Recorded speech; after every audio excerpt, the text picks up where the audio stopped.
Step right up, dummies, and listen to the stupidest sports show on earth with Rodney Newpol and Tim Van Stratton. Yeah.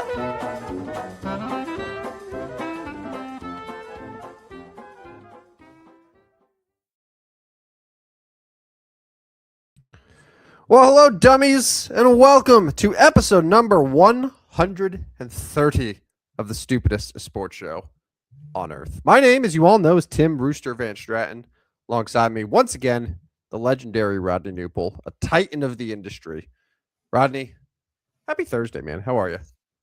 Good, man. How are you? I'm before I re-ask you that, I'm good.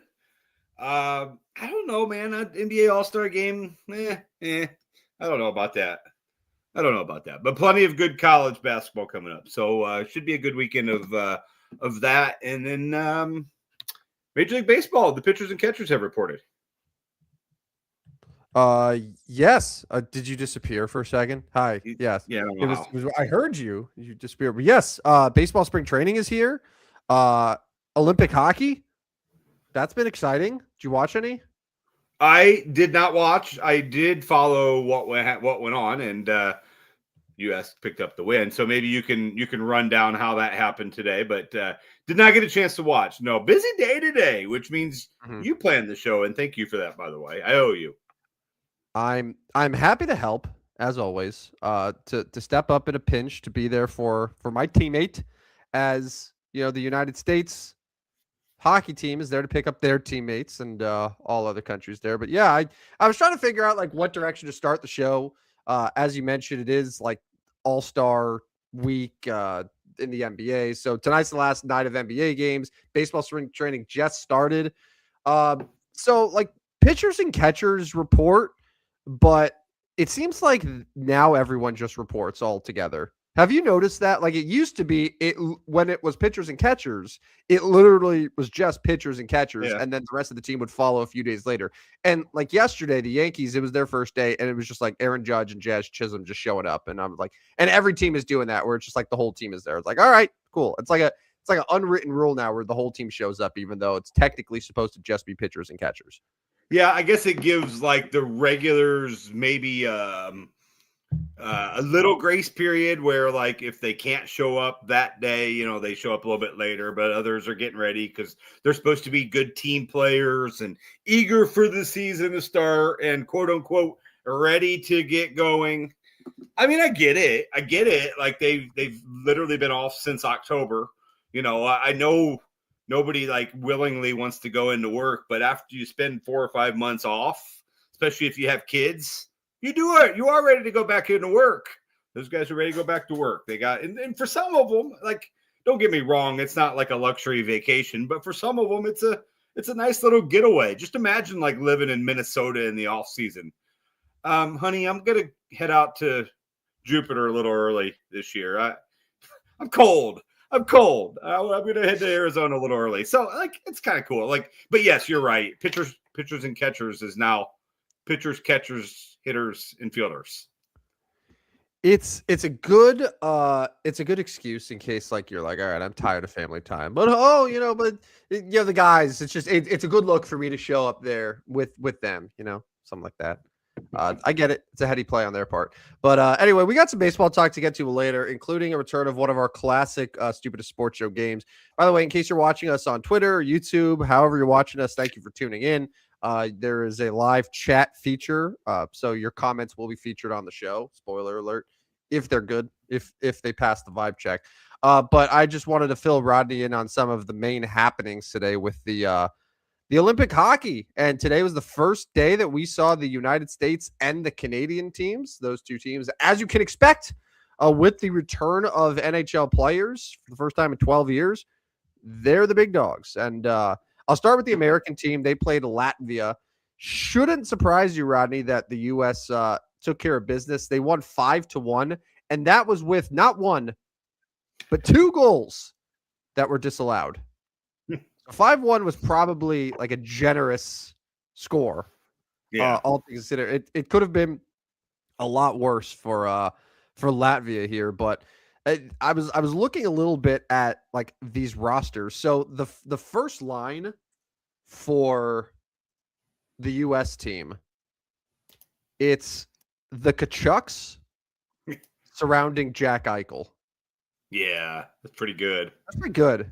That's pretty Pretty good. pretty good. And but Brady Tkachuk had a goal. Austin Matthews had a goal. Brock Nelson had 2 goals for the Americans. Connor Hellebuck was in nets, only got 18 shots faced and 17 saves. Like it's a pretty stacked team, and a lot of people think that they're gonna have a really really easy go of things in group play. They're playing tomorrow, I believe. They're like a Back, huh? 5.5 or like a 3.5 goal favorite against who is it here? Or maybe it's someone else I'm thinking of. But when's their next game? Saturday? Yeah, I would be surprised if it's back to back. Yeah. Well, Canada's playing tomorrow, so there is some back to back here. Okay, so my mistakes. The United States is playing Denmark Saturday afternoon, so they'll be favored in that. It's Canada though, who I think is a 4.5 or 5.5 goal favorite against Switzerland. Wow.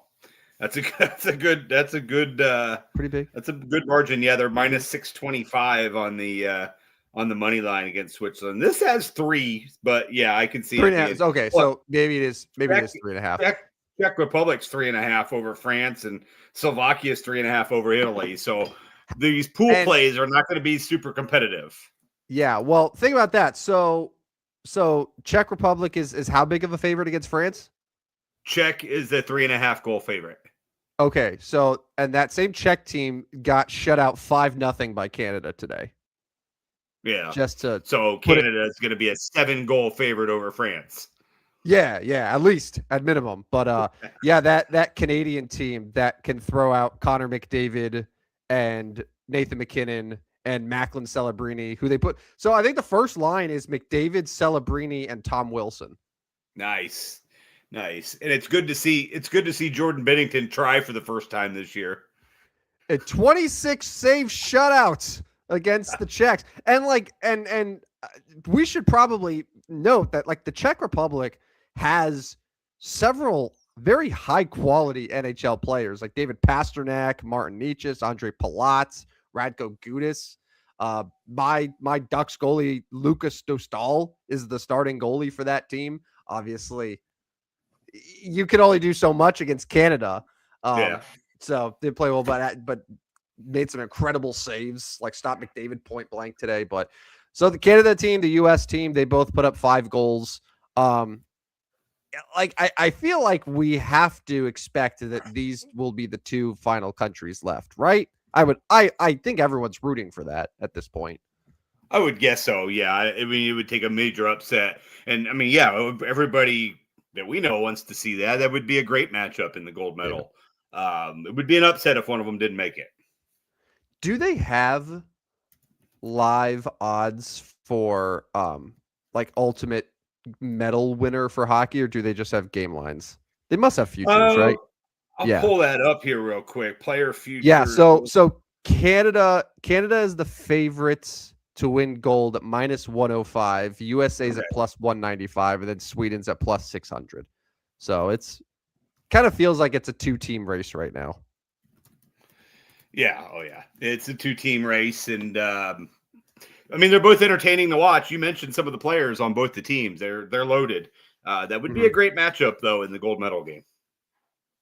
Oh yeah, it would be epic, and it's so nice to just see the NHL players back. It's been, as I mentioned, the last time was 2014 for the Sochi games with TJ Oshie being the shootout hero against Russia. It's been so long that Russia isn't even allowed in these Olympics anymore, and we've I think the only players from Canada or the U.S. that were even. I think like Drew Doughty and Sidney Crosby were the only 2 players that were in the 2014 Olympics, like from Canada or US, that are now on the team this year. Like no one from the US team was on it in 2014, and then it's just Crosby and Doughty for 26. So this is like the first time that we see McDavid and Matthews. Those guys weren't even in the league when those Olympics happened. So it's definitely a new experience, and it's been fun. It's been fun, and it'll get more competitive the further that we get into it. But all right, switching gears here. We talked a little bit earlier, NBA. You poo-pooed on the All-Star Weekend parade a bit. Yeah, Not I your don't thing? know about that. I'm not sure my level of excitement for it, I guess is my question. How so? It's not must watch. Is it on? Is there anything else on? Mhm. More appointment than it is must watch. I don't know. I don't dislike it. I don't know as if it's must watch for me. Does it change knowing that Cousin Khan is competing in the 3-point contest? I mean, yeah, I'd like to watch. That's probably tomorrow night, right? Friday night. I'm guessing 3 points No, it's Friday, All-Star Saturday. So Saturday. Friday's the Rising Stars game. Okay. Saturday is the one where they have like the skill games. They got the 3-point contest. They got the slam dunk contest, and then Sunday will be the All-Star games, as we Game. established. See, There's yeah, three. so that makes it interesting, and I'm guessing you saw the Nick Wright headline today, right? Yes, I think I sent Yeah. it to you guys yesterday, and Yeah. Okay. so Yesterday. Yeah. so it's not the most PC method, but I have to No. be honest. And for those that missed it, I know we haven't explicitly mentioned yet, but Nick Wright on the Bill Simmons podcast said more or less like, we want to get juice behind the All-Star game. Let's have it become a race war, and let's have the white players play the black players, and you will have them competing extra hard. So hypothetically, Rodney, think it would be like Luka, Jokic, Reeves, Cooper Flag, and let's throw Con Knipple in there for fun. So that's like your starting 5 for the whites. I already feel bad. I already feel like this is a bad place now that I talk it out. And then the other side, you have like, you could have The other side. SBA. You can have. There's no other side. We're all on the same side. We're on the same team. You know what I'm saying? But yeah, that was his idea, and it obviously went viral and stuff, and it would never happen. But it was like, like the whole thing with like All-Star games is, the problem is like players need to care. Yeah. And the reason that for the NHL, to go back to that, they got rid of the All-Star game last year, and it was the 4 nations face-off, and that provided a ton of juice because it was a bunch of guys representing their countries, right?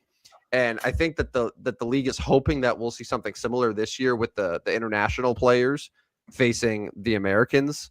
Also, and maybe you'll see it to a degree, but like, yeah, it was just a funny idea. That I would actually like to see what the players themselves would think about doing something like that. They would probably first laugh. I think so. And I mean, I think there would be some interest from the players. I think there'd be some interest. Like someone like Kevin Durant, I feel like would buy into that. Yeah. Just to try to like stick it to Austin Reeves. That's true. Yeah, we're not putting any betting lines on that game either, because No. So speaking of the rosters too, I saw that, and I didn't realize this was allowed. So Norman Powell, who was initially on the roster for the U.S. team, either the Stars or the Stripes, he switched, and because of his Jamaican heritage, is now joining the World team. So we got an all-star trade where he is now claiming to be international, and now he's part of the World roster instead, which I was like, that seems odd. I didn't know you could do that. Yeah, I didn't either. But yeah, the Stars team is the favorite, followed by the World, and then Team Stripes, if I remember correctly there. But yeah, but I didn't really want to look too much at like NBA All-Star stuff. Instead, what I wanted to do is I wanted to take a look at some of the futures right now. This is past the halfway point in the NBA season. There's a couple teams that already have 40 wins, and just see, okay, what are the current championship favorites? What are the award futures? And kind of get your predictions here. So we'll start for the NBA championship. The Oklahoma City Thunder, as you can expect, are the betting favorite. However, Neither of the next two teams right beside them in the standings, the Spurs or the Pistons, are in the top 4 overall. Do you know who the team is that's right behind OKC at plus 450 to win the NBA Finals this year? It's probably Denver. It is the Denver Nuggets. Yeah, the Denver Nuggets, who I understand, but Denver, last I looked, was like 24th or 25th in defense. Yeah. And I know, the NBA, it's all about shooting and 3-pointers and stuff, but no NBA champions can have a defense that poor. It just doesn't happen. It doesn't. I think the lowest defense that you can get away with, assuming you have an elite offense, which Denver obviously does, but I think the lowest defense that you can get away with is like 15th. Yeah. Like still top half of the league, and Denver's almost at the bottom. So that's my hesitation with them. But then you have Cleveland at plus 1,200, the Knicks at plus 1,300, and then Detroit and Boston together at plus 1,500.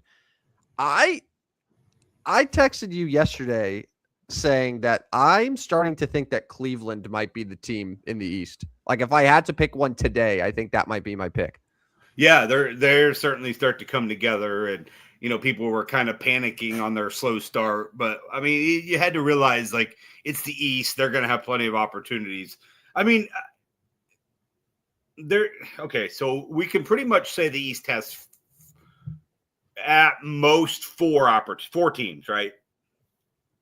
Detroit, Cleveland, Boston, New York. Yes. I tweeted about a week or so, like there's 4 teams from each conference that I think are the only ones that I would ever consider. And yeah, in the Eastern Conference, Detroit, Boston, New York. Orlando is sneaky, but they're too inconsistent. Oh, yeah. But yeah, I would say those top 4 teams, like Toronto, Philadelphia, Orlando, Miami, like there's a big drop off for me. So then you've got OKC, Denver, Houston, and San Antonio. I don't have Denver because of the defense. So was Minnesota your 4th? It would be Minnesota. Yeah. It would be OKC, San Antonio, Houston, and Minnesota. Houston is the only other team besides the Thunder that's top 5 in both offense and defense in the NBA. Okay. Problem is, like, Houston just doesn't have a true sort of point guard. Right. So. Yeah. They're going to run into issues there. Yeah. Well, it's interesting that, as you mentioned earlier, Nuggets second best odds, and close, like way closer to the Thunder than they are to the Cavaliers. So basically, they're saying like Thunder or Nuggets are the top 2 teams by far and away in the Western Conference, because next best team in the West, according to the odds, is the Spurs at plus 1,600, just 7th. That's crazy. Right, and the Spurs are ahead of Denver in the standings. They're only 3 behind OKC. They've played OKC exceptionally well this year. They've beat them 3 times, 4 times. So what is that? The Jokic factor, and that they've won it before? Yeah, it's the fact that Jokic is still statistically the best player in the NBA. He's averaging 29, 12, and 11. Yeah. Jamal Murray's an all-star. He's been great. Aaron Gordon has been hurt for a lot of the year, but if he's healthy for the playoffs, like they've had a lot of injuries. Like Christian Braun's only played 19 games for them. Gordon's only played 23 games for them. So I think maybe it's a fully healthy Denver team. And that's a really good basketball team, but they're not defending. Yeah. It's hard for me to go anybody besides the favorite Oklahoma City. But if I had to go one, I'll probably go ahead and take San Antonio at 16-1. Right? Yeah, that's kind of where I'm at.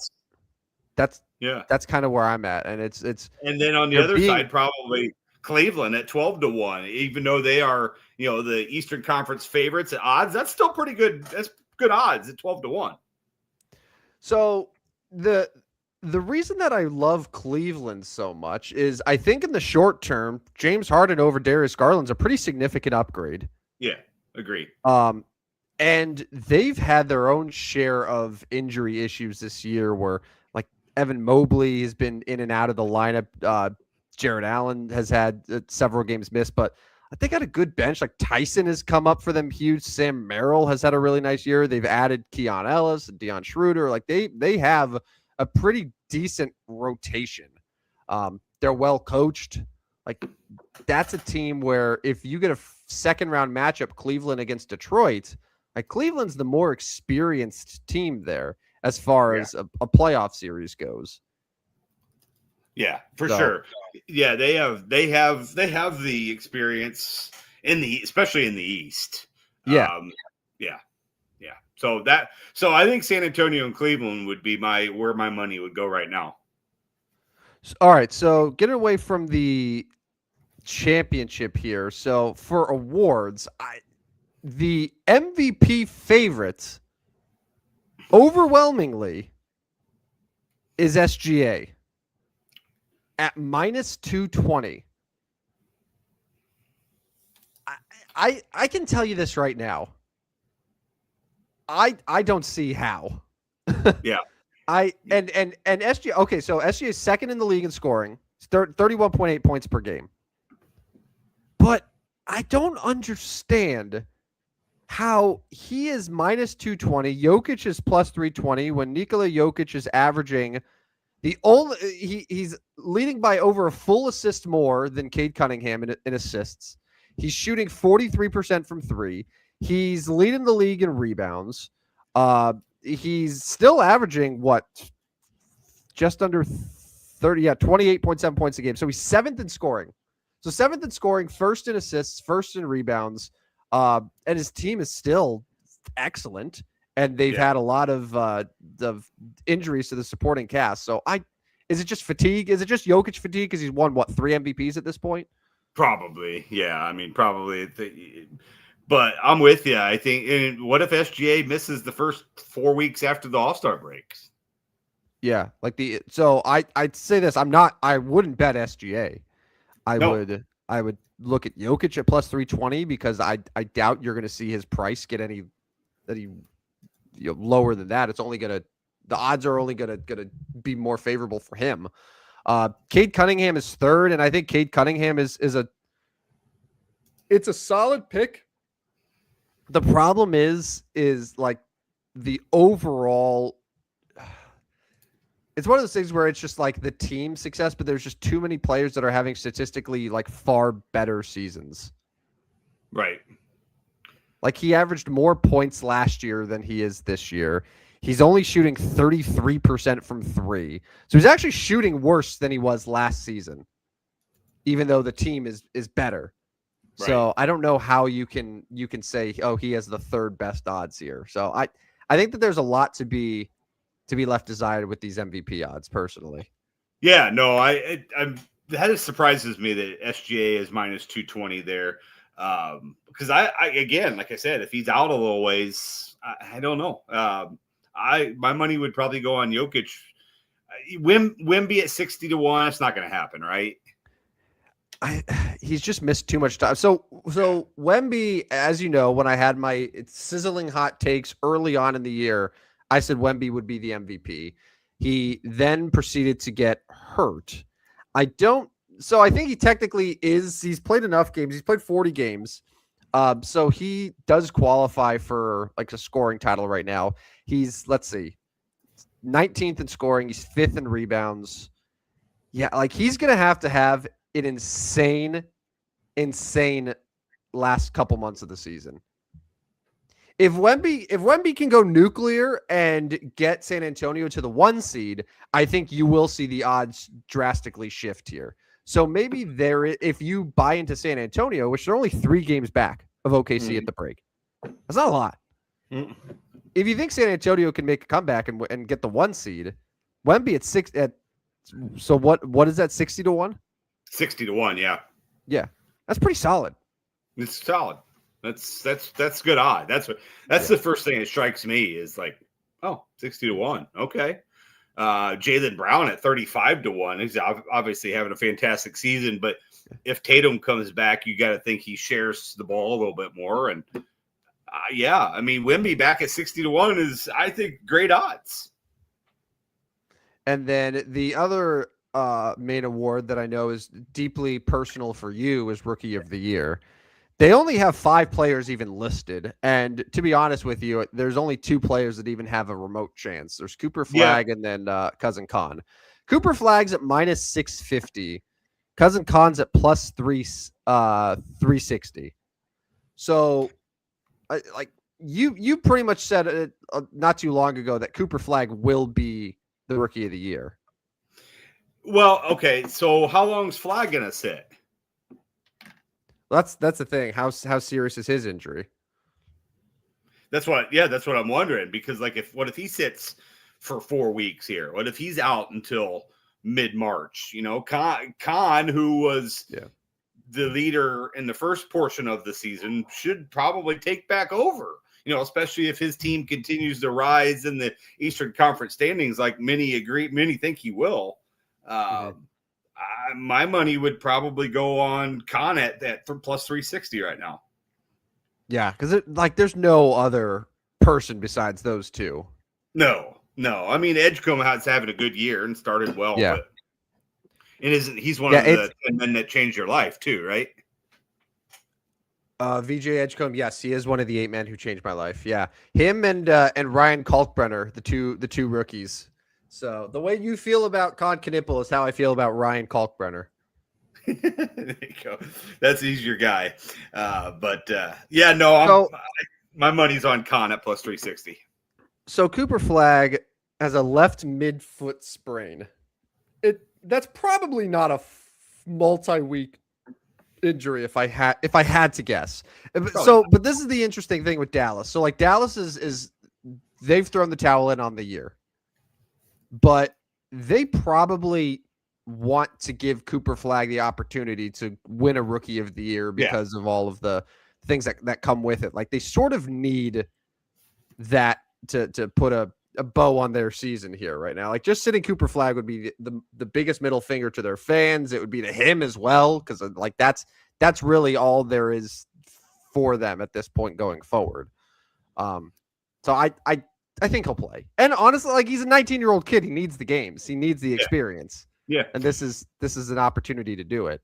But man, like Con Knipple is going to have one of the best rookie seasons ever. And he's going to be in the conversation of the all-time great rookie seasons for a guy who didn't get rookie of the year. Yeah. Yeah. No, for sure. I mean, he's going to have unless he completely falls flat on his face, he's going to have great numbers to finish the year. Yeah.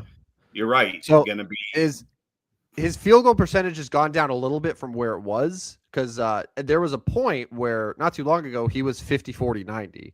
Yeah. So the field goal percentage is down to 48.4, but he's still shooting 43% from 3, which is awesome. He's still shooting 90% from the line, which is awesome.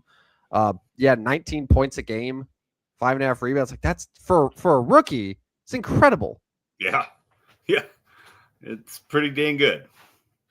Yeah. So it would be great if he could make a charge, but that one might be a tough one to sell. Like you basically just be throwing a flyer at Con just in case, like, oh, Cooper Flag does end up getting hurt and having to miss some time here. But yeah, all the other ones, like most improved is Denny Avdia, who's the favorite at minus 120. Makes sense. He's a first time All-Star this year. Your DPOY favorite pretty overwhelmingly is Wemby. He's going to win like 10 of those awards. Coach of the year is JB Bickerstaff, who is that's Detroit, yeah? It is at minus 150, but Charles Lee at 15-1 is an interesting one there for our Charlotte Hornets. Can you give the coach of the year to someone who would be only in the play-in round? Like would Charlotte need to get into the top 6? And they're going to. They're going to. Yeah, they're going to? They're going to. Yeah. Over who? Philly or Toronto? Maybe both. Why not both? How high do you have the Charlotte Hornets climbing up the standings? I need to ask just for my own personal sanity here. They're 4.5 games out of 6th. They're 2.5 out of 8th to Miami. They'll catch Miami. They are 3 behind Orlando. I think they'll catch Orlando, which would make them Southeast Division champs. Mhm. Maybe that's as far as we. Maybe seventh. You're right. It may be seventh. But are we sure? Are we sure Toronto and Philly? I mean, what's it going to take? 45 wins to get 6th seed? 48 wins, maybe? Charlotte would have to win 22 more, probably. Yeah. Their ceiling is probably 7th. Mhm. Uh, you could bet the Hornets to win their division. They are currently plus 400 to win the Southeast. Magic are the favorites at plus 100. Heat are plus 240. So maybe that's your bet there. And like they could still be like they could finish the 7th seed, be in the play-in tournament, but they would still have the best record amongst the Southeast teams. If you think that they're going to finish above Orlando and Miami, you can get them at 4-1. So should we be concerned about Milwaukee at all? Like, are they? They're kind of trying now. I don't know if they're trying. They're not playing Giannis, so you can't really say they're trying. Now, they've had 2 impressive wins here. They beat the Thunder in OKC by 17. They beat Orlando, but like game before that, they lost by 19 points to Orlando. So kind of just I don't know. I'm not I don't sure think so.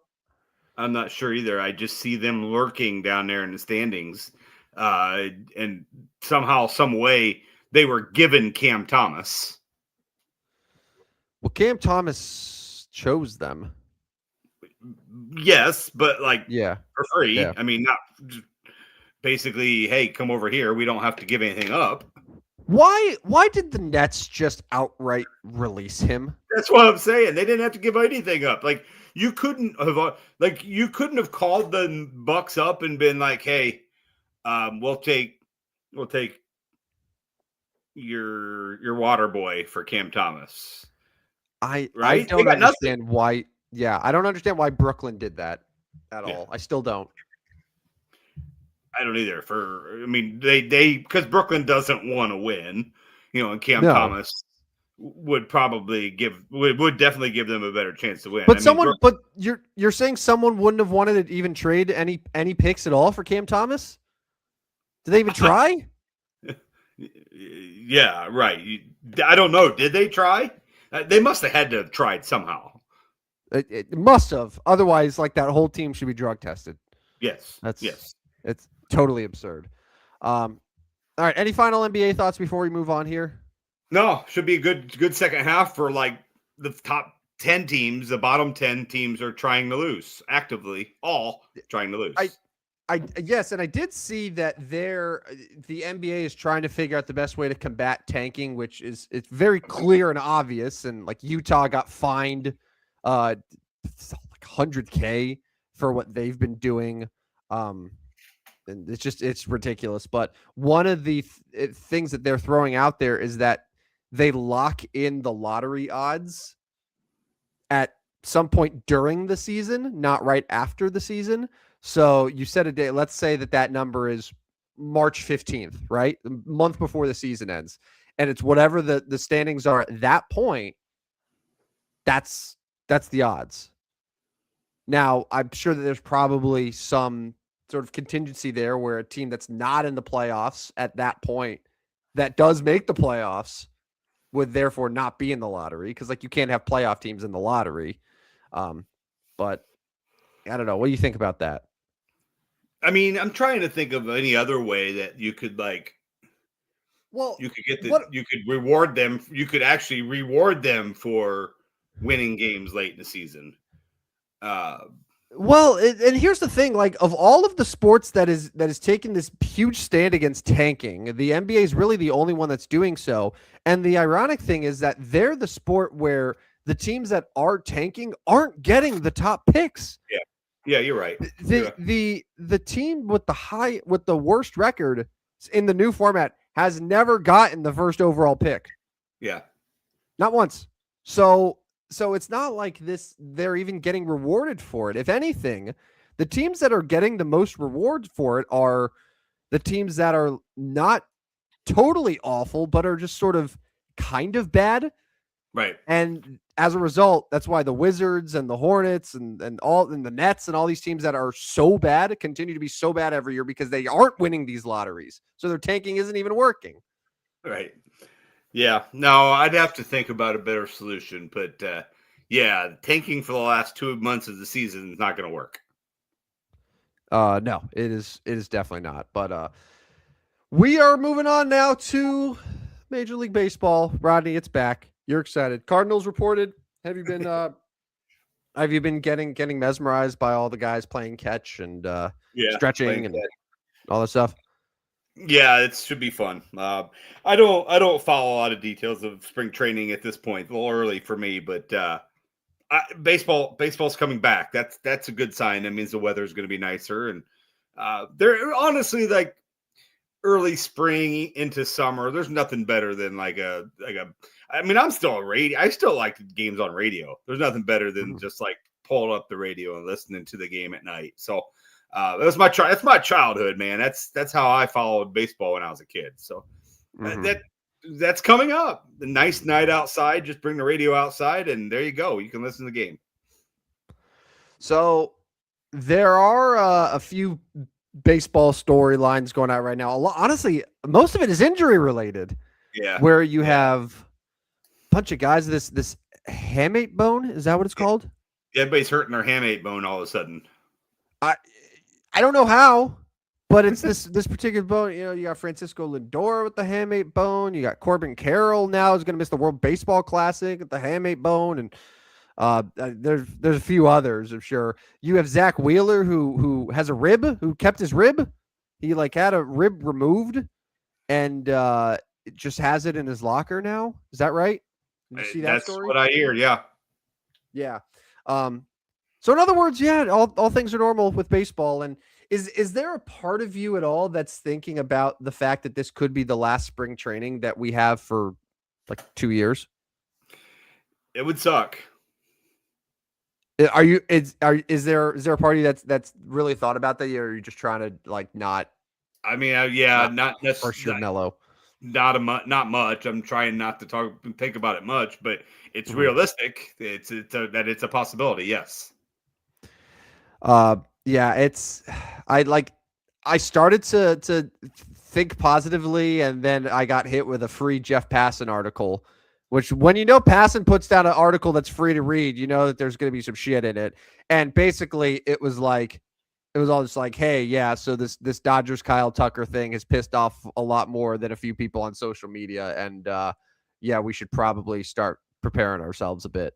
It's like, well, I could have told you that. Yeah, but thanks, Jeff. Thanks, Jeff. But so here's the thing. I'll say this about Jeff Passan. At least he's acknowledging that people are upset. And unlike the patronizing Ken Rosenthal, who everything that he puts out there is like super just like, well, hey, the Dodgers are smarter and everyone else can be doing what they're doing. Yeah. Okay, Ken. Okay, bow tie. Yeah. Read the room, buddy. Yeah. It's just everything from like Rosenthal and Jim Bowden and stuff is just like, man, the Dodgers are geniuses and everyone else is so dumb for not doing exactly what they're doing. Right. So yeah, because that's exactly how it works, right? Every team is in the same position that the Dodgers are in, but So I figured since we're early enough into the spring here, most of the rosters are filled out. However, there are a few pretty significant names that are free agents right now, including someone who just got released today, Nick Castellanos. So I missed the story. I only saw the headlines. Maybe Nick Castellanos brought a beer into the dugout. What happened there? He wrote a letter explaining himself. I have not seen the letter. He's wrote the letter, but so they're releasing him now because of that. No, well, they had, I guess, said several weeks ago that they were going to move on from him, and I think they were looking for a trade partner. They signed Adolis Garcia, the former Ranger, to replace him, but they just cut him today, and I think Castellanos in the letter apparently said like one of the reasons was because of that. So it was all stemming from, it wasn't very good last year either. Probably more so that. No, and there was goofy Cardinal fans like, go sign him. Go, why? Like, Yeah. why? Like, you don't need an old ass veteran in a young locker room, And I'm not saying Nick Castellanos is a poor leader, but like, if you're gonna bring a veteran in, you better make sure he's like a really good leader, like Yeah. top of the line leader. And honestly, there was and I hate that everything turns to Cardinals, but there was talk about Andrew McCutchen signing in St. Louis, and Yeah. that wouldn't be a terrible signing. No. There's a few good names that I'm going to throw at you, Rodney, for players that you're available. We could turn this into I'll name the player, and you tell me if you'd like to see them on the Cardinals this year. Okay. Yeah. Okay. All right. All right. So Nick Castellanos is a no. Yeah, we're gonna go no. I mean, I like his career. I just don't think at this point you need to sign him. That's okay. How about a 37-year-old Starling Marte? 37-year-old Starling Marte. That's crazy that he's 37. I would probably rather sign him than Castellanos. Lucas Giolito. I don't back of the rotation. Yeah, I mean they have 5 back of the rotation guys anyway, so yeah. I don't know as if you need another one. I mean, Matthew Liberatore is going to start opening day, so the whole rotation is the back of the rotation. Yeah, right. They just have 5 5s. Well, Matthew Liberatore would be what number starter in the Dodgers? AA. Well, I mean, it's the Dodgers, so they have like a 9-man rotation, so he'd be 9. Yeah.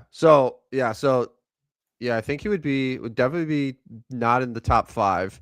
It'd be like him and Emmett Sheehan battling for the 7th spot, I think. Yeah. That sounds right. All right, rapid fire here. Do you want Rhys Hoskins? No, thank you. How about Michael Conforto? No, thank you. He was like the one guy the Dodgers signed who was mega ass. He was terrible. Frankie Montas. They almost got him in a trade, not that during whenever he went to Oakland or whatever. I'll take Montas. Yeah. So here's actually a name that I'm kind of surprised is still available. It was one of the top free agent pitchers. Zach Gallen is still a free agent. Yeah. And a former Cardinal farmhand guy. I would take Zach Gallen. Why hasn't Zach Gallen signed anywhere yet? Yeah, I don't know. I mean, he wasn't real good. 30. Wasn't real good last year. I know, but like, are you telling me that there's 30 teams in Major League Baseball and not a one is like Zach Gallen would make our rotation better? Like the Cardinals. The Cardinals are like, you know what? We're totally fine with our rotation. Zach Gallen for 1 year would make us worse. They're settled on Andre Palante instead. Or Richard Fitz. What about Herman Marquez? Nah, I'm good. How about a 36-year-old Patrick Corbin? Left-hander. Ass. Yeah. Nestor Cortez? No. Justin Turner. A 41-year-old Justin Turner. Oh, if you want to talk about a leader in the Cardinals clubhouse. Too much Cub in him. He was a Cub for what, 1 year? If that. It's too much. Speaking of too much Cub, Jason Hayward, I think, is still technically a free agent. Did he play? Did he even play anywhere last year? No, get him. He's not going back to St. Louis. You mentioned Andrew McCutchen, who's 39. Yeah, McCutchen's still available. Michael Kopech's a free agent. I mean, I would be okay there. Mike Tauchman. He's going to go to either Cubs or Sox, right? I think it's 35 years old. That's crazy. 35 years old. Yeah, this is some Marcus Stroman. No, that's too much Cub there too. Too much Cub. Yeah, he was bad. He was a bad player. DJ LeMahieu. God, he's old. 37. Yeah. DJ LeMahieu's 37 years old. Yeah, these old dudes are not getting any signings, are they? No. Tim Anderson. No. Too much. Well, the White Sox. Well, Chicago. I mean, you're blocking JJ Weatherholt if you go sign a veteran infielder. How about former Cardinal stud prospect Shelby Miller? I mean, if you wanted to use him out of the back end of the bullpen, sure, why not? Right? Yeah. There's more. I mean, I keep going, but I'm gonna stop here because we need to get to a very important game, Rodney. It's an important game. It's a staple of the stupidest sports show on earth. It's called. Oh, he's on that team now, huh? Where I'm going to give you guys that you for sure know. These are big name Major League Baseball players that are on new teams this year, and I'm going to see how well you kept up with all the player movement. So we're going to start with a softball here. It is a former St. Louis Cardinal, Steven Matz. Steven Matz now plays for what team? And you know my affinity with Steven Matz. I do not like Steven Matz, but he's in Tampa. He's in Tampa. He is in Tampa. I should have known that. You have a weird strong bond with Tampa sports. So, Steven Matz is a new ace for the Tampa Bay Rays. All right, next one, Carlos Santana. Yes, he is still in the league. And yes, he actually is going to be starting for this team. Yeah, that's going to make that team's roster even older with him and Nolan Arenado in Arizona together. Yeah. Carlos Santana's in Arizona. Excellent. Yep, Carlos Santana, Arizona Diamondback. All right. Kenley Jansen. Had a good year last year with the Angels. Detroit, right? He is with Detroit. Look at you, man. Did you look at these before the show here? I did not study. No, I did not. No. It's impressive. Yes, Kenley Jansen, the newest Detroit Tiger, joined Justin Verlander. Now that team is old. Yeah. Yes. Craig Kimbrell. I threw this one in because I learned it yesterday. Where's Craig Kimbrell? Didn't he go to the Dodgers? No, that's a good guess, though. That's a good guess. It's the other team with seemingly endless amounts of money. Not the Yankees. Not the Yankees. The Yankees don't have seemingly endless money. Hal Steinbrenner runs a small mom and pop shop. It's it's Uncle Steve and the New York Mets. Okay. A 1 year deal. Could you imagine telling Atlanta Braves fans 15 years ago that Craig Kimbrell would be a New York Met one day on a minor league contract? Yeah. It's despicable. Who knew? Yep. I just learned it yesterday. That's why I threw it in there. Next one, Jeff McNeil. Speaking of former Mets, he is on a new team. I don't think I have any idea where Jeff McNeil went, so I'll say Minnesota Twins. No. Another very cheap organization. Jeff McNeil is currently supposed to be the starting second baseman for can't say Oakland, the Athletics. The soon to be Las Vegas Athletics. Yeah, Jeff McNeil. I think it was a trade. He was traded there this offseason. By the way, after the show, Rodney, I encourage you, go look at that Oakland, can't say Oakland, that A's lineup. Like the top 6 or top 7. That's going to be a good team. Yeah, they'll battle. For a year until they trade everyone. Next, Gary Sanchez. Didn't he go to Milwaukee? He did. Yeah. So is he going to be backing up William Contreras? I would guess, yeah. Yeah. Yes, Gary Sanchez is a Milwaukee Brewer. Remember this guy, Alek Manoah, former Blue Jay, was pretty good for a time.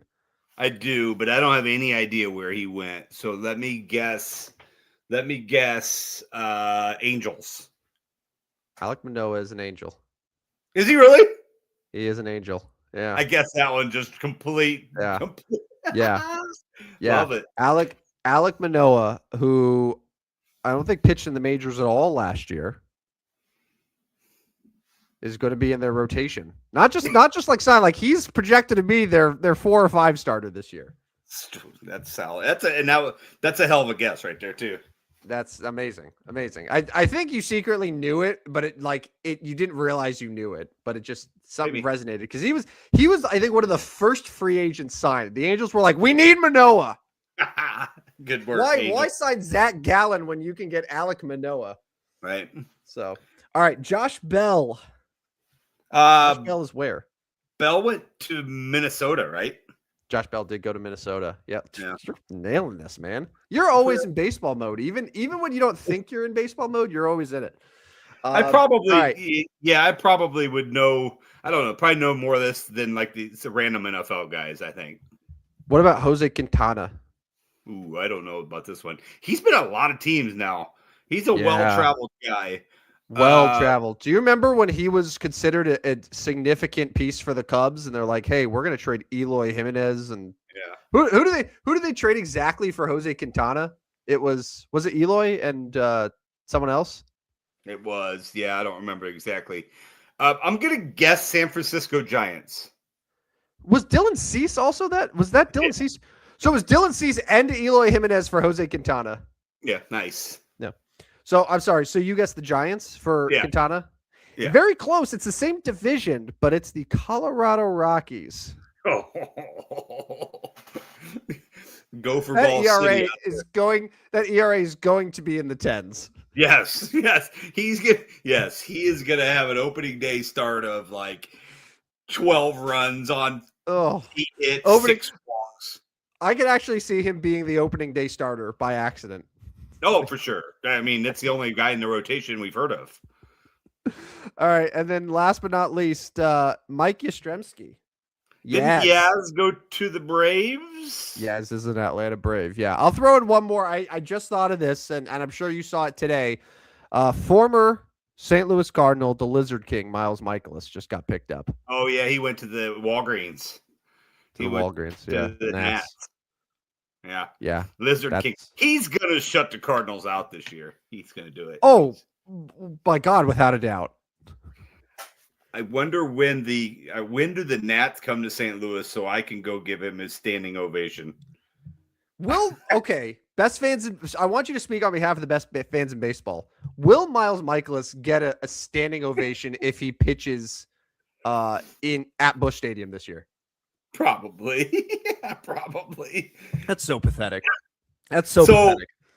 So the Cardinals go to Washington April 6th, 7th, and 8th. So early on, they can see the Lizard King early in Washington. And then the big return that everybody is waiting for is set for, I don't even know. Do they oh, here we go. September 18th, 19th, and 20th. As both the Cardinals and Nationals are in a pennant race. 18th, 19th, and 20th of September. He's going to throw 7 innings, 2 hits, no runs, 5 strikeouts, no walks. I'm looking at the Nationals depth chart on Fangraphs right now, and they put him as their number 1 starter. That's not it's great. Miles Michaelis, Cade Cavalli, Brad Lord, Josiah Gray, Foster Griffin. That's not very good. Ooh, that's deeply upsetting. That's deeply upsetting. It's gross. All right, let's get to best bets for betting. Reminder that I went 5-0 for the Super Bowl. Rodney went 2-3. So I have a sizable 5-game advantage going into college basketball season. I'm feeling really good about the picks, and I'll let you lead us off here, Rodney. Where do you want to start?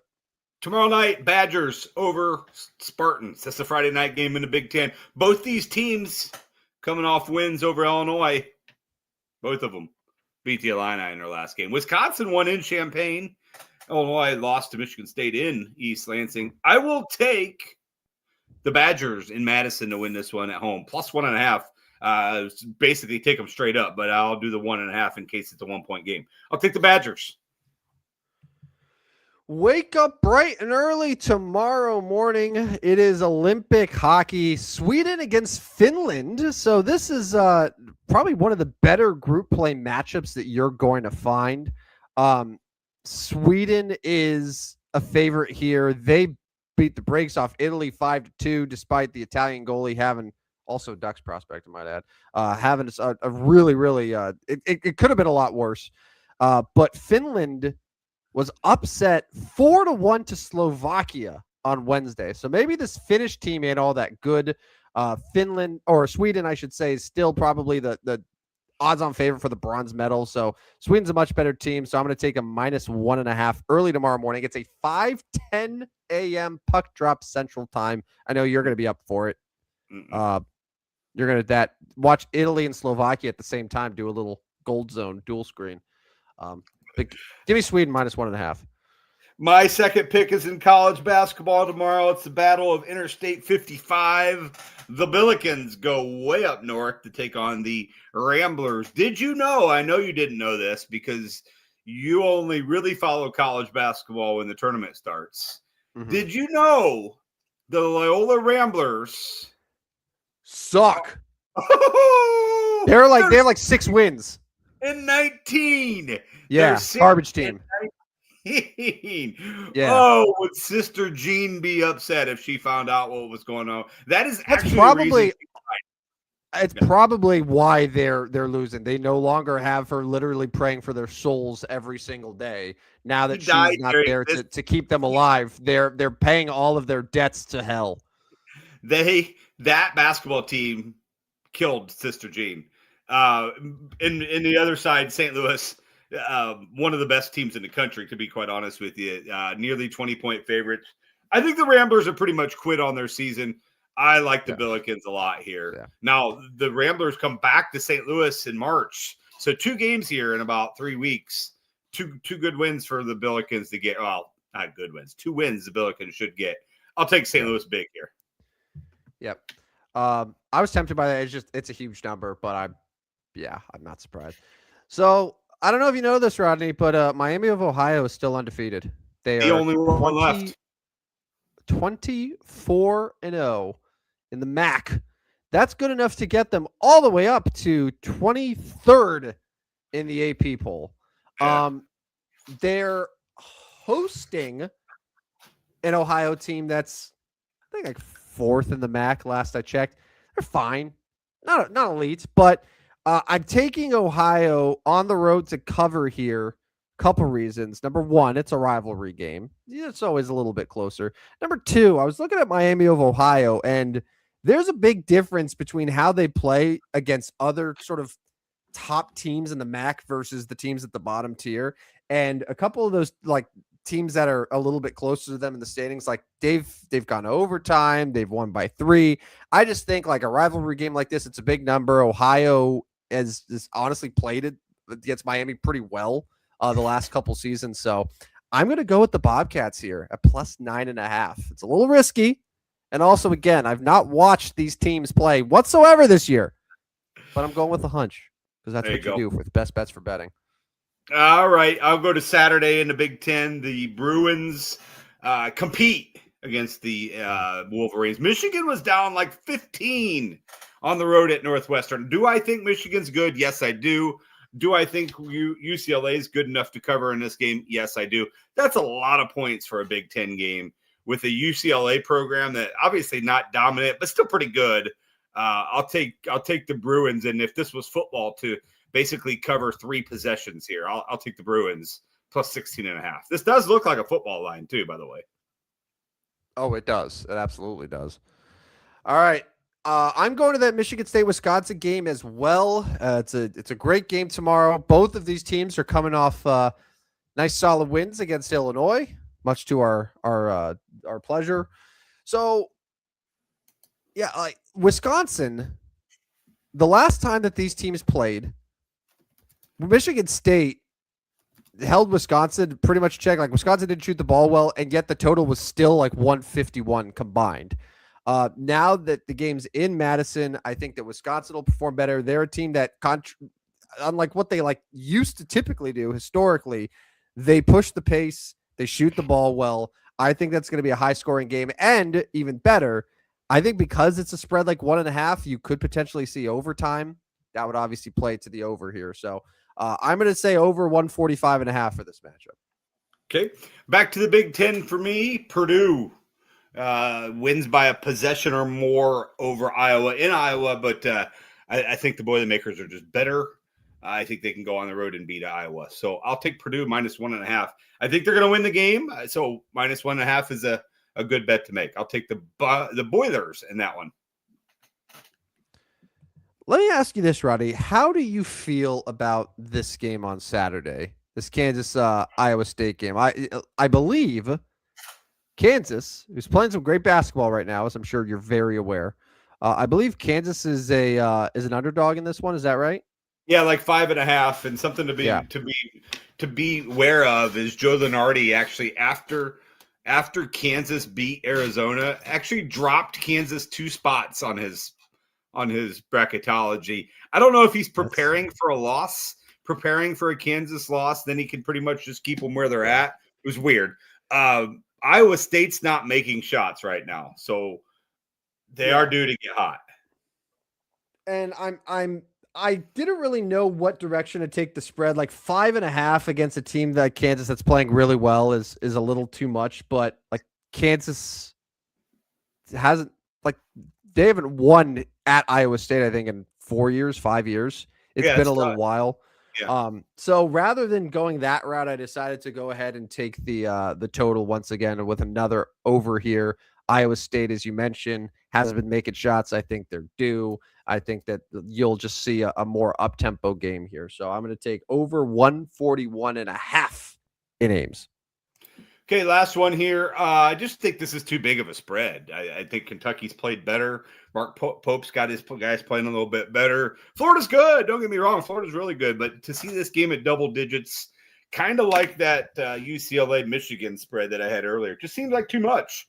I think Florida can win this game, but they could win it by 10, which would allow the Cats to cover. So I'll take Kentucky plus 11.5 on Saturday. Did you know, Rodney, that a sportsbook like DraftKings has a lot of great fun markets, including the amount of perfect 50s that you can see in a slam dunk contest. It led me down a rabbit hole to look to see how often perfect 50s are actually given. I was looking at the judges for this year, which include Dominic Wilkins, Dwight Howard, Brent Barry, Nate Robinson, and some guy on the internet who I've never heard of. One of those, internet Gen Z. Jonah probably knows him. I don't know. But even though there's no Mac McClung this year, I'm guessing that out of the 12 dunks that we're going to see, I'm banking on 3 of them, just 25%, to razzle and dazzle the judges enough to hand out 10s across the board. Perfect 50.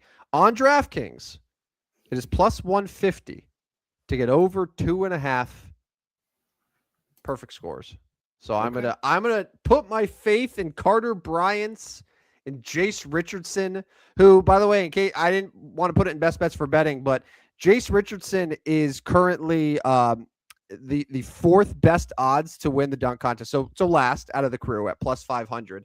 I'm sorry, but the kid of an actual slam dunk champion who spent his whole life watching his dad and trying to be him and become him, you don't think that guy wants to put on a show on Saturday? Right. So I would take Jace Richardson to win. But I'm going to say that we're going to get at least 3 perfect scores on Saturday in the dunk contest. Okay. Well, good luck to you as you hold your 5-game lead at 63 and 57 to my 58 and 62. Yeah. All right. So as you might have noticed on Tuesday, it was our final Mount Rushmore of uniform numbers. We wrapped it up, of course, the best way we could with number 29, because we're very good at planning. So I was like trying to think, what's a good segment that we can do to wrap up the show here? And I was a little bit inspired that we went down a rabbit hole with Rod Carew, and we were just like, hey, man, Rod Carew is pretty good. So this is a little bit workshopping here, but for the time being, there's going to be one athlete, could be any sport, that we're just like, hey, let's remember someone, where we go and we just like look at their numbers, be like, oh, yeah, that guy was pretty good. And the first edition of Let's Remember Someone is, remember Frank Thomas? Yeah, now 57 years old, Frank Thomas. Yeah. So Frank Thomas is still, to this day, the only player in Major League Baseball history to have 7 consecutive years of the following numbers. You ready? I'm ready. The only player ever who's had 7 consecutive years of a batting average of 300 or better, of 100 or more runs, of 100 or more RBIs, of 20 or more home runs, and 100 or more walks. That seems good. Pretty good. Pretty good. Yeah. Yeah, his he had a rookie year of 60 games, and then his first full season in 1991 was the first. So literally, it was his first 7 full seasons in baseball, where he had 7 straight years with all of those numbers, which is pretty remarkable. Like led the league in walks 4 times, had over 46 doubles. Yeah, he didn't strike out more than he walked until his age 33 season in 2001. That was the first time he ever had more strikeouts than walks in a year. Wow. Yeah. First ballot Hall of Famer. Yes. Was a first ballot Hall of Famer. Yeah. First ballot Hall of Famer. And five-time All-Star, 2-time MVP, back-to-back MVP, right? Back-to-back MVPs. Yep. In those 7 years. In hindsight, probably should have been an All-Star more than just 5 times. Yeah. Yeah. That seems low. Like in 1992, for example, when he is second, I guess, full season, you could say he wasn't an all-star, was not an all-star, despite leading the league in on-base percentage, in walks, in doubles. He had 46 doubles that season. Not an all-star, though, apparently.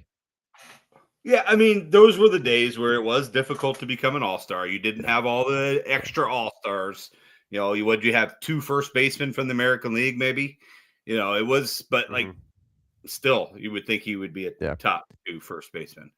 And then my last Frank Thomas note is that his career high in homers was 43. Pretty good. He had 38 homers in the 1994 season, which, as you know, ended due to strike. So, like that 1994 season, in only 113 games, he still finished with 38 homers, 106 runs, 101 RBI, 34 doubles.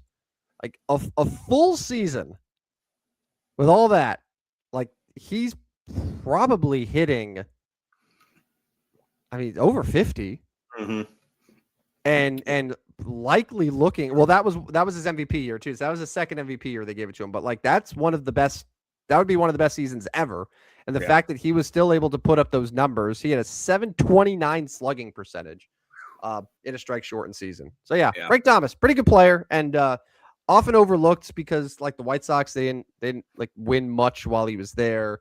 It was the steroid era, so there were other guys that fans were really looking on, but. Yeah, he was a dude and a very, very worthy first ballot Hall of Famer. Yeah, and this was the case of good draft pick. I mean, he was the 7th overall pick. It wasn't like he was unknown. Chicago picked him up 7th overall, and that was all she wrote. So he still seems to be fairly active in the world. Like you see him on commercials and things like that going on. So yeah, that's right. So hopefully he can continue to stay active. But yeah, 57 years old, the big hurt. Not happy with the White Sox. I don't know if you saw that at the beginning of the month. Yeah. Where, to be fair, like, how are the White Sox going to do a whole Black History Month thing and then just forget about Frank Thomas? Yeah. Oops. Yeah. Nice one. Nice one, White Sox. All right, let's get out of here. Reminder that you can follow us at Stupid Sports Show on Twitter for all updates and, links for the show, all that good stuff. This, as you know, was our Thursday night show. It's been a few weeks now, so probably get the idea that we're Tuesdays and Thursdays, 9 p.m. now. So we'll be back next Tuesday. One final note as well is that the barcode there, the QR code there for Rodney. His Substack still active every single day. Go ahead and scan it. Sign up for a Substack. You get free betting picks straight to your inbox. So go ahead and do that.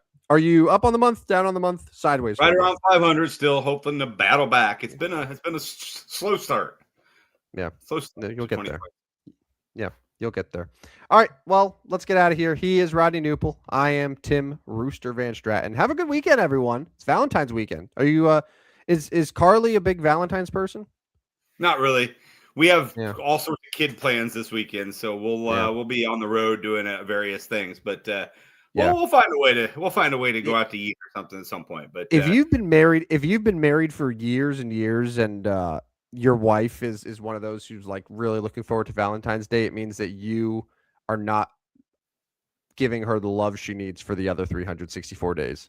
there you go. That's That's wise words. Wise Thank words. you. Thank you. But yes, That's enjoy your Valentine's Day as well, and Thank you. we'll be back Tuesday. All right, sounds good, everyone. Have a great night, and we'll talk to you next Tuesday, 9 p.m. This has been another rousing edition of the stupidest sports show on earth. See you guys. See ya. Step right up, dummies, and listen to the stupidest sports show on earth with Rodney Newpole and Tim Van Stratton. Yeah.